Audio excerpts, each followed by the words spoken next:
What's up, my brothers and my sisters from another mister? So today we're going to do a comic book review of The Scorched, issue number 16, where a new recruit challenges Jessica Priest, aka She Spawn's authority.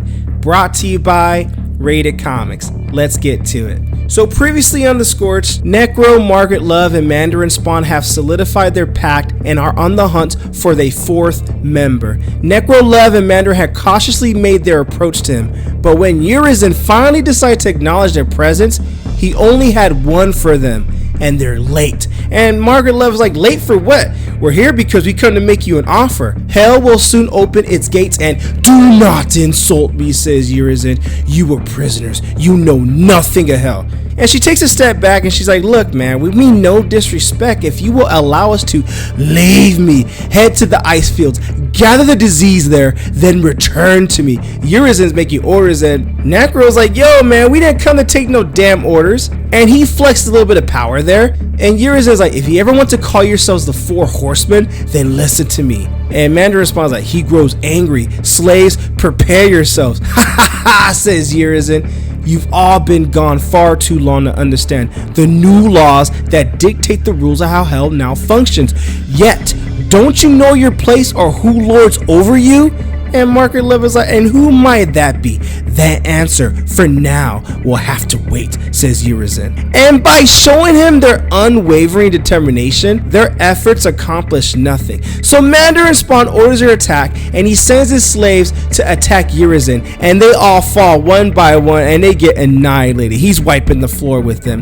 And at the very least, Mandarin Spawn is hoping to impress Urizen, and it doesn't impress him at all. And Urizen's like, look, I told you, you are all too late, and still you blindly waste more time. You've all been lied to. You think you escaped the dead zones, but you didn't. And he goes to work, and he crushes them some more, getting these Mandarin Spawn slaves out the way without even breaking a sweat. You were let out, says Urizen. And Margaret Love is like, Necro, you're hurt. And he's like, I'm fine. Protect yourself, baby. So Mandarin Spawn attempts to ambush and flanks Urizen. And Urizen's like, your kind has already been cast out. I know, says Mandarin Spawn as he makes a clean slice at his wrist. That's why I'm here. Then die like your ancestors, says Urizen. Something is coming you can't comprehend, says Urizen. Yet you're fighting over scraps. That's what you should have been concerned about. Why are you fighting over something so little? And Necro's like, we are, but we're hoping you help us do that.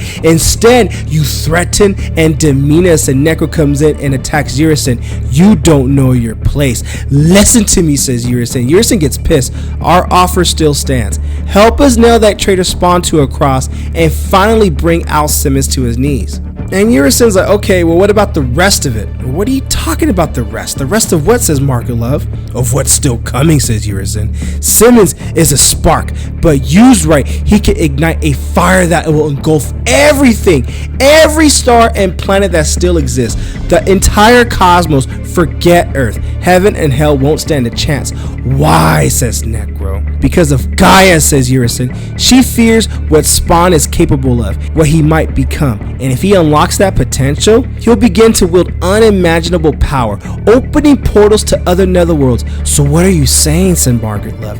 Everything is made of star, of ash, of space. The dead zones are black holes. And fortunately, Urizen isn't alone in what he's saying, because Reaper is saying the same thing, that Gaia has destroyed this earth before. It was her way of wiping the slate clean when humanity became the obsessive object of God and Satan's lust. So Medieval Spawn's like, well, is it because they wanted our souls, so she destroyed everything? Oh yeah, says Reaper. So her children are God and the devil, says She Spawn. They've gone by 100 different names, and like children, they've been fighting over Earth since they were born, wanting to control the souls that lived on it, says Reaper.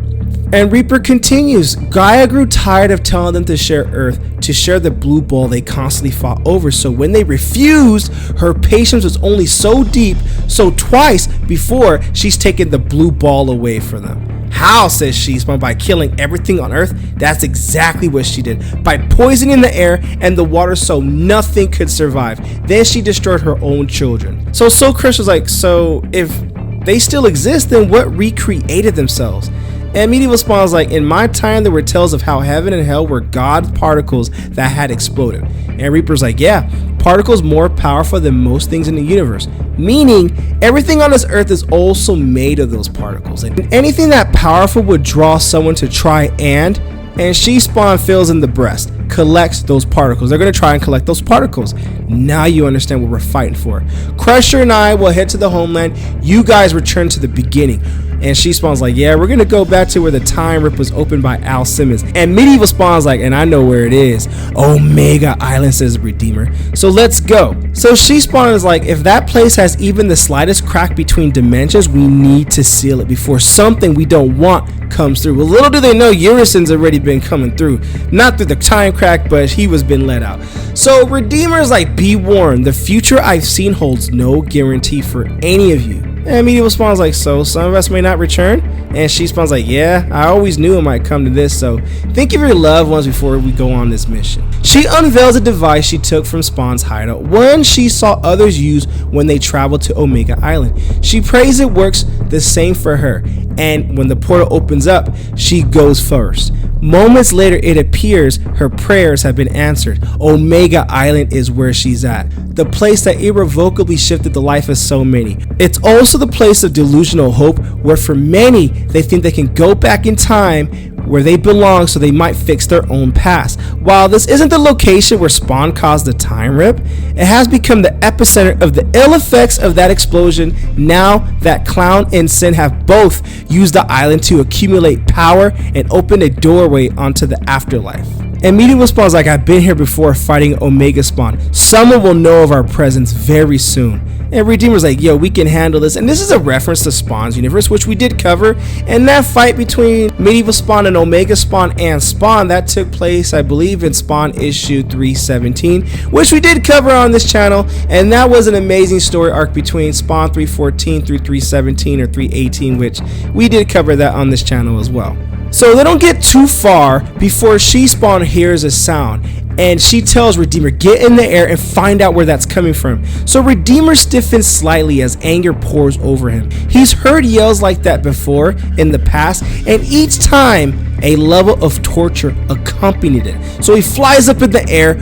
Through the centuries, he's grown tired of the ruthless disregard his enemies give to the life of others. He gets hit in the head. He falls to the ground. He gets up. He's kind of dazed. And when they realize what caused all this, it isn't an enemy that sickened itself with bloodlust. It's one of their own. The one called Monolith, which we were introduced to in Spawn issue 314 or 315. Hope you don't get mine. I got started ahead of you because the universe is about to come crashing down. I don't know where the hell this is gonna go, but I am in. Urizen's out. Monolith is back. I thought he got killed in Spawn issue 317, but I'm all in, baby, and I'm digging it, and I'm loving where this story is going. Link in description if you wish to add this comic book to your comic book collection. Support the art, support the industry. Lastly, this review is sponsored by coffee because I do these reviews early in the morning before I take my kids to school, and they're probably gonna hear my loud ass voice, and it's time for them to be like, Daddy, Daddy. But I got this review done because I got to do it for the boys and my comic book sisters from another mister. So yeah, like I said, link in the description if you wish to support the work or buy your boy a cup of coffee. But the greatest compliment you guys can do is by liking this video and subscribing to this channel. Thank you again for watching. Until next time.